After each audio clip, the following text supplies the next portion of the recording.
కరీంనగర్ జిల్లా చిగురుమామిడి మండలం సుందరగిరిలో ముక్కోటి ఏకాదశి సందర్భంగా శ్రీ వెంకటేశ్వర స్వామి వారిని మంత్రి పొన్నం ప్రభాకర్ కుటుంబ సమేతంగా దర్శించుకొని ప్రత్యేక పూజలు నిర్వహించారు. దర్శనం అనంతరం మంత్రి పొన్నం ప్రభాకర్ మాట్లాడుతూ తనను గెలిపించిన హుస్నాబాద్ ప్రజలకు రుణపడి ఉంటానన్నారు. రాష్ట్ర ప్రజలందరూ సుఖ సంతోషాలతో ఉండాలని స్వామివారిని కోరుకున్నట్లు వెల్లడించారు.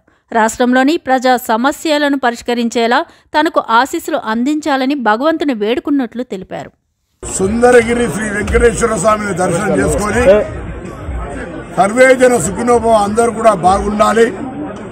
ప్రజల ఆకాంక్ష కొరకు ఏర్పడ్డ నూతన తెలంగాణ కాంగ్రెస్ ప్రభుత్వం ఆ భగవంతుని ఆశీస్సులతో ఏ ప్రజలైతే సమస్యలు ఎదుర్కొంటా ఉన్నారో, ఇల్లు లేక, పెన్షన్ లేక, ఇతరత్ర సమస్యలతోటి ఉద్యోగాలు రాక ఎదుర్కొంటున్న సమస్యలన్నీ మీ ఆకాంక్షలతో ఏర్పడినటువంటి ప్రభుత్వం వాళ్లకు న్యాయం చేసే విధంగా ఆ భగవంతుడు బలాన్ని ఇవ్వాలని సందర్భంగా ప్రార్థించుకున్నా.